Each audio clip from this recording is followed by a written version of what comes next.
Welcome, listeners of WHFB AM 1060 and WIMS AM 1420, as we launch another edition of the Green Radio Network. Here on the Green Radio Network, we'll bring you a variety of green topics and the latest information on green technology and transportation. This program features environmental leaders throughout northern Indiana and the entire nation. The Green Radio Network is sponsored by NERPC, the Northwestern Indiana Regional Planning Commission, and the award-winning South Shore Clean Cities.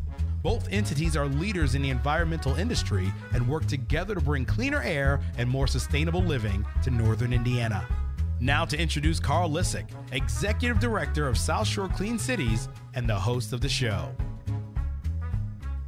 Today we're talking with Carl Lisek, Executive Director of South Shore Clean Cities and the host of the Green Radio Network. All right, so remind our listeners what South Shore Clean Cities is and what you guys do. Well, South Shore Clean Cities is a U.S. Department of Energy 501c3 not-profit. Basically, our role here in northern Indiana is we're a non-biased group that promotes everything green. And our mission really is to reduce our dependence on imported oil. And when I say imported oil, Jackie, I mean, really, I think a lot of times people think that we're against our local refineries and things like that, and that is really not the case. The case is we work with these organizations, and we're really trying to promote technologies and green technologies that are produced here locally in Indiana. But then two is that, we want to help with air quality, and we just want to help people really be educated. So being a non-biased 501c3 nonprofit our role is to really educate people on Department of Energy topics, U.S. EPA topics, air and lung topics, and really just kind of coordinate different transportation means. And again, we work a lot here locally with the Northwestern Indiana Regional Planning Commission. We also work with the Michiana Area Planning Commission.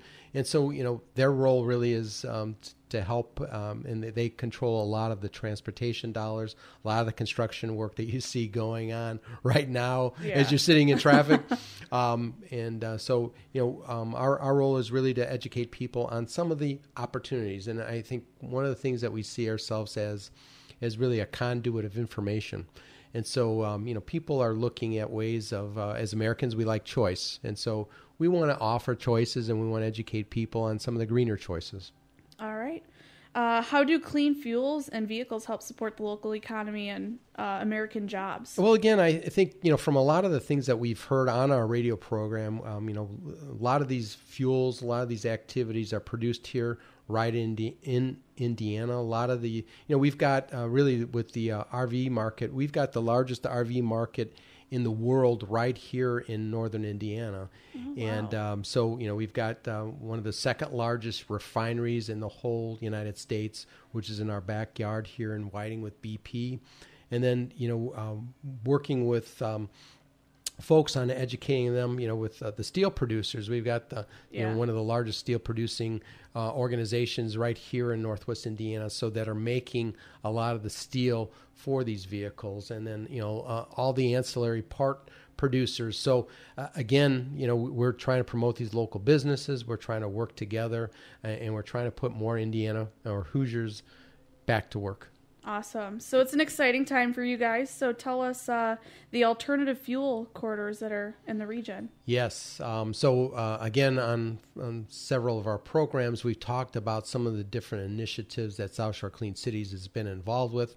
You might remember that back in the early 2000s, we worked in Indiana. We had the first biofuel corridor in the nation. And so what happened was we took biofuels, which was biodiesel and ethanol, E85. We took it from Gary, Indiana, all the way down to the Gulf of Mexico. Oh, wow. And so this really formed an opportunity throughout our nation to work on these corridors. And so just most recently, as of December of 2016, we worked on a majority of with 7 other states on trying to get different alternative fuels along I-80, along I-90, and along I-94. And so we worked collectively with the states and there are some toll roads that we've been involved in. And so the idea really is, if people have all these alternative fuel vehicles, how can they fuel them as they're traveling these interstates? So there was an opportunity with the Department of Transportation, the U.S. Department of Transportation, and they had a corridor project, and so they were trying to designate through the U.S. Department of Energy these different corridors across the nation. And so we worked again with these 7 states, and then we designated, or they designated, the Department of Transportation I-94, basically from Michigan to Montana, so all the way from really Canada all the way to Montana, that as an alternative fuel corridor. And then we also work with I-80. I-80 is really the second largest corridor, the second largest interstate in the nation, second largest. Wow. And so we wanted to make sure that electric vehicles, propane or autogas vehicles, natural gas vehicles, ethanol vehicles, biodiesel vehicles. And so we wanted to coordinate with these other states where there would be signage. There was no funding that was involved with this, but they were designated by the Department of Transportation. And so basically, we've had these agreements or memorandums of understanding with these different states and different programs. So our goal really is working collectively across the nation. And now with different grant opportunities that have come out, we applied for funding, and we've since then we've been funded money to put in some of these stations along these corridors. And so you're going to be hearing a lot about that in the next year or two. And so we're working through contract negotiations. We've designated different stations in different areas of the toll road and different areas of these interstates. And we're going to be building these stations and working with a lot of our local communities here in Northwest Indiana who have been included in this grant funding.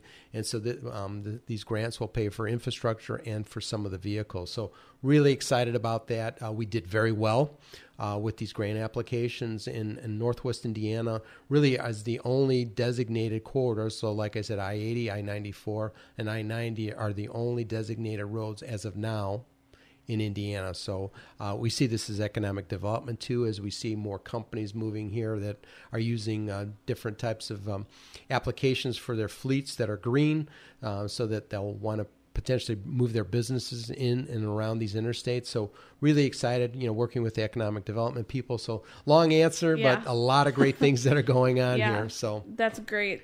So you guys are part of the Midwest Evolve program.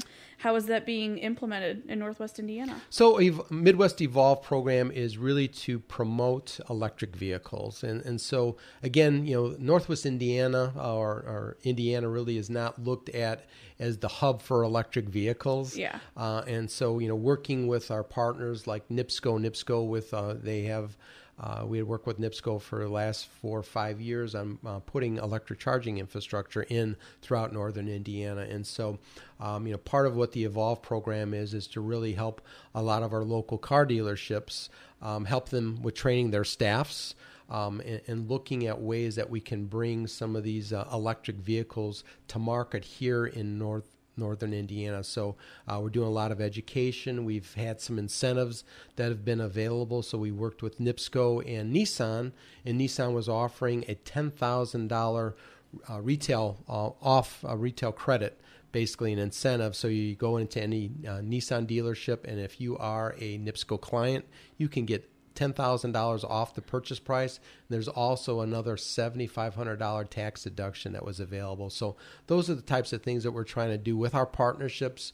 We're going to do some similar things with some of the major original equipment manufacturers like Chevrolet and Ford and some of the other electric vehicle providers. So we want to educate people on the benefits of electric. And again, we're fuel neutral. So this is just one of the grants that we were awarded through the Midwest Evolve. So again, coordinating the roads, signage, electric charging stations. We're working with numerous states throughout the Midwest in coordinating these efforts. So, the idea really is, Jackie, is that, people from Chicago that have electric vehicles, that potentially they can come to the lakefront area or aspects of Northwest Indiana, and they'll be charging infrastructure that's going to be available for them, or vice versa, where people want to buy an electric vehicle. They want to know all the benefits. They don't want to have range anxiety. Yeah. They want to make sure that an electric vehicle provides them with the same comfort, same safety, same duration. And again, that's the idea of us hosting these different events, and we've got numerous events on the Midwest Evolve that we're planning. And we actually kicked this off at the Chicago Auto Show. Okay. Recently, in February of this year. So we kicked it off where we had all the major auto manufacturers, and they had their electric vehicles on display, and worked on promoting this event. So again, a lot of different educational aspects. So for on-road vehicles, for consumer vehicles, but there's also a lot of electric vehicles that a lot of our businesses are using for tourism. They're also using them in regards to some of the industrial applications, where in the past they've used some of these much larger or very dirty types of equipment, and now they can use some of these cleaner equipments that have the same horsepower that basically can go areas that potentially some of the past vehicles haven't. So excited, but it is an educational opportunity for you here for Northern Indiana. Okay, that's awesome. So your Green Fleets program expanded over the past year. So tell our listeners a little bit about that program. Sure. Again, working with our local metropolitan planning organizations, NERC and MACOG, our goal really is to work with our communities to help them green their fleets or green their agencies. And so part of what we've been doing is we've been hosting monthly events on with fleet management. But how we've expanded is we've actually expanded to include the public sector and private sector. So groups that potentially are interested in using alternative fuel vehicles or looking at ways of saving money, saving the environment, have been educated. And so that we've got a multitude of educational things where people don't understand all the different aspects. So being a fuel neutral organization, I mean, this is the information, based on science, based on the different things, and we're not promoting one over the other, but we're just, we've got online courses that these fleets can take, that they can learn about these different fuels. They can learn about some of the different fueling infrastructures. They can learn, basically about these different opportunities, and then we help them coordinate these projects. So it's been exciting. We love working with our local communities. We love working with the local fleets, and then you start seeing some of the efforts that the fleets have been doing, and they starting to save money. We're seeing improvements in air. And I'd have to say that we've got so many great examples here locally of our communities that are doing some great things. And again, here in the LaPorte, Michigan City area, both of our mayors are really promoting the use of these alternative fuels. And what our goal now is trying to help them get the vehicles and start looking at this. So, the other aspect too is training, not only the training of our fleets, but then it's also training of the first responders. So again, you see a lot of these electric vehicles that are out, and how do our first responders, especially in some of the rural areas that maybe don't have all the training or all the equipment that they need. So we're trying to train them. We're looking at ordinances, working with our planners.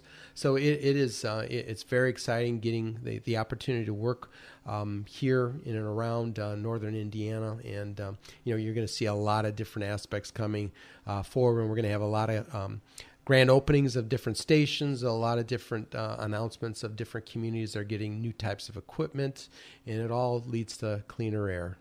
That's awesome. All right, you're listening to the Green Radio Network on AM 1420 WIMS and AM 1060 WHFB.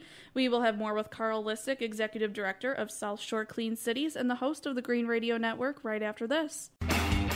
You're listening to the Green Radio Network on AM 1420 WIMS Radio and AM 1060 WHFB. This is Carl Lisek. We'll be right back after this message.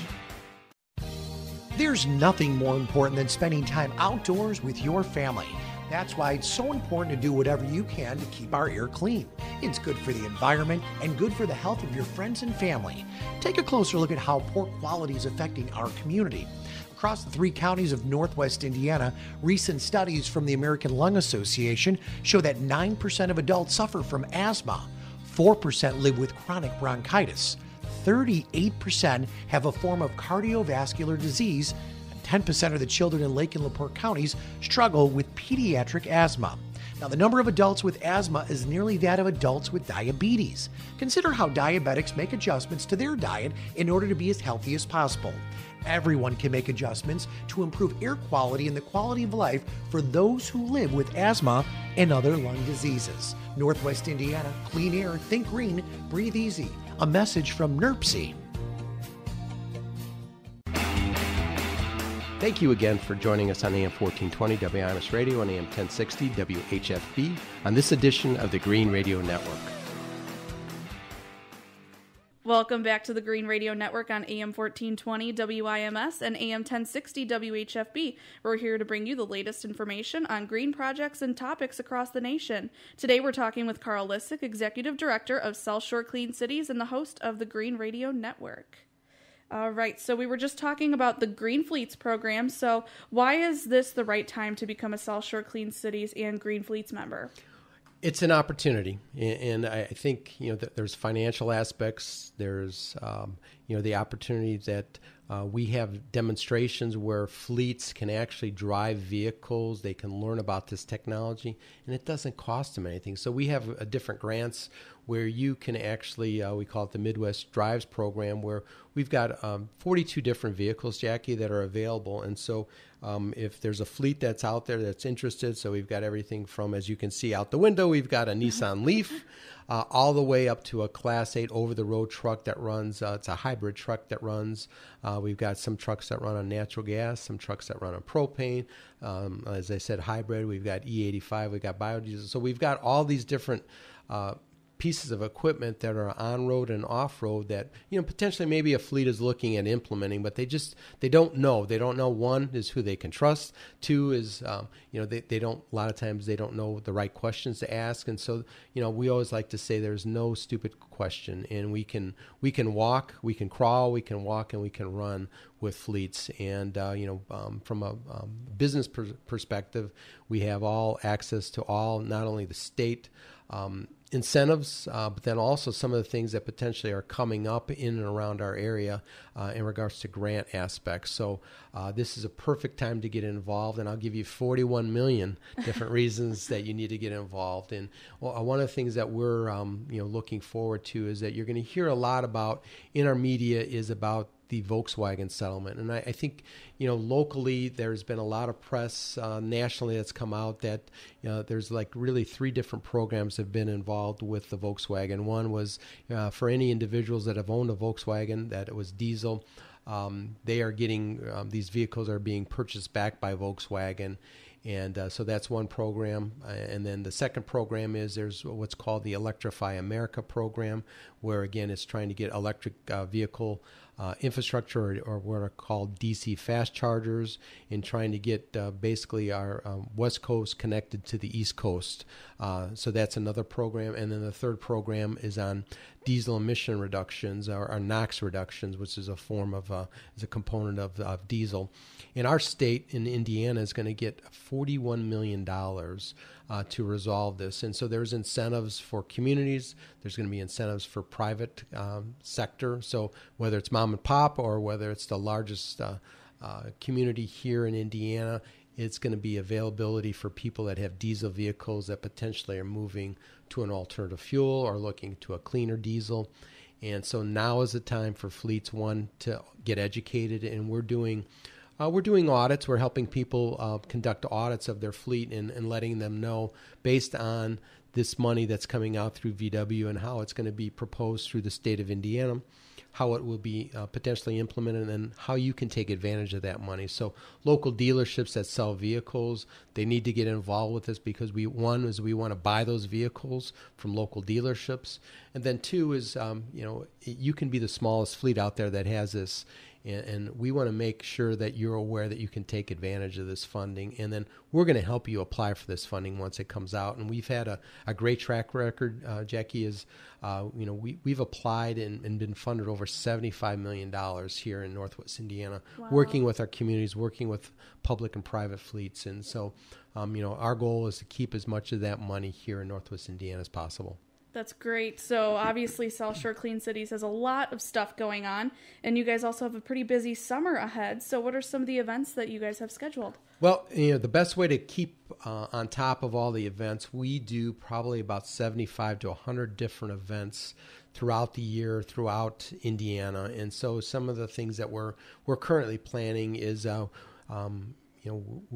there's a lot of talk about compressed natural gas, and so we're going to be hosting an event on July 11th with the City of South Bend and the South Bend Public Transit Corporation, Transpo, at their location, and they've just recently built one of the largest compressed natural gas stations, not only in Indiana but in the United States. And so we're going to be doing a kind of a walkthrough through their station. We're going to have different compressed natural gas vehicles that will be on display for ride-in drives, and people can ask questions. We'll have different contractors and different folks that will be there to talk about their implementation of the station.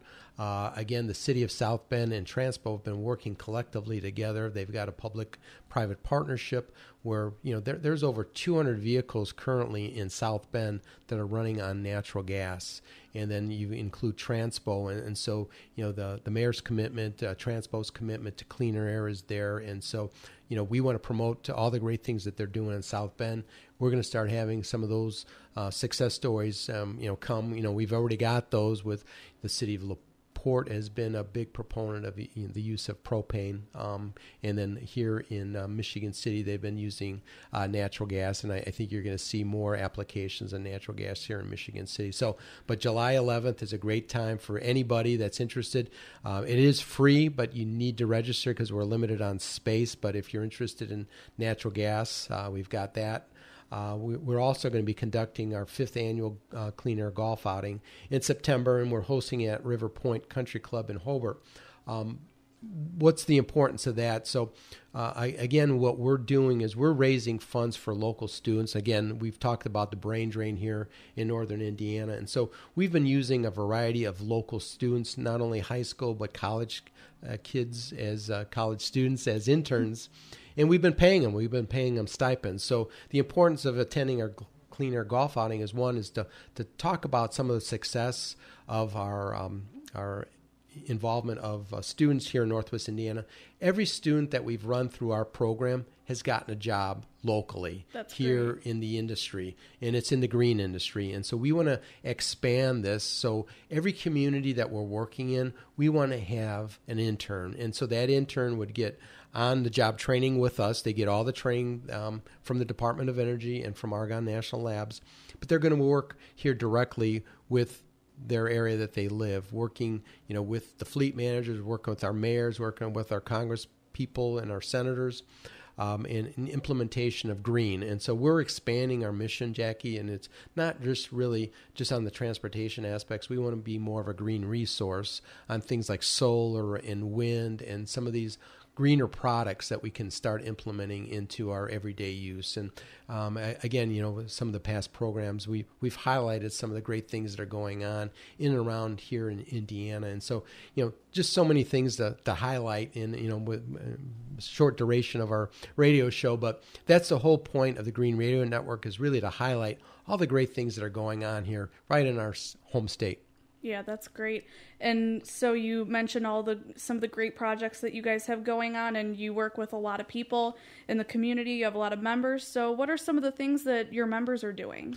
Members are doing a lot of things. Again, I think, that WIMS is involved with Grand Prix race that's coming out here in Michigan City along the lakefront.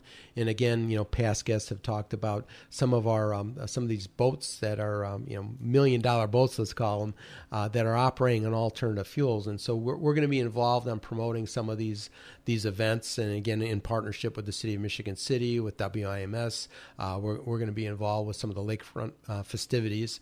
Again, we're going to have a couple of events coming up here in July with Family Express. Family Express is opening a couple new stations that are offering higher blends of ethanol, and they're going to be promoting some of the Brickyard stock cars, and so they're going to be on display. And so we're going to have different educational and financial incentives that are going to be available for the local community to come learn about it and learn about some of the advantages of using some of these higher blends of ethanol and how it's helping it. But working with so many of our local leaders, we've worked with so many different groups, and we probably don't have enough time to talk about all the different events that we're planning for this summer and this fall and this winter. But please look at our website, SouthShoreCleanCities.org. We have a whole host of events that you'll see. Our staff that will be out, and if you have events that you'd like us to be at, a great way for us to get to know you and educate you on some of the, not only some of the tax incentives, but some of the grants that are available, and then we can help you with. Awesome. So how can people learn more about South Shore Clean Cities? I know you mentioned the website, but anything else? Well, I think, the website is good. I guess, again, working with us on the radio show and learning about some of the different alternative fuels. But I think, again, we talked about us as Americans, as consumers. Our goal really with Clean Cities, we weren't working with consumers. And that's probably one of the biggest things that has changed is we're really trying to reach out to consumers to be a resource for them. So we've got a multitude of things that are available to you as a consumer, that if you're interested, you've got buyer's guides. We've got the different apps. So you see a lot of these different apps that have come out from different organizations. They're all based off of the U.S. Department of Energy's website. And so, we maintain all the costs that are associated with all the alternative fuels across the country, and that's part of the Clean Cities website. But the best way to learn about the stations in and around our area for all the alternative fuels is to go to SouthShoreCleanCities.org, and you can put in stations, and you can actually look at some of the different fuel providers in our area. And if your favorite fuel provider is not providing you with potentially the fuel that you'd like to see, reach out to us. We can help. We can talk about some of the different incentives, and if there's demand and it makes good business sense and it's safe, those are the types of things that we can help coordinate those projects with. All right. Well, that is it for today's edition of the Green Radio Network. Thanks again to Carl Lisek, Executive Director of South Shore Clean Cities and the host of the Green Radio Network. Be sure to visit us online at SouthShoreCleanCities.org. Thank you for joining us, and remember, it's never too late to begin your environmental legacy. Thank you, Jackie.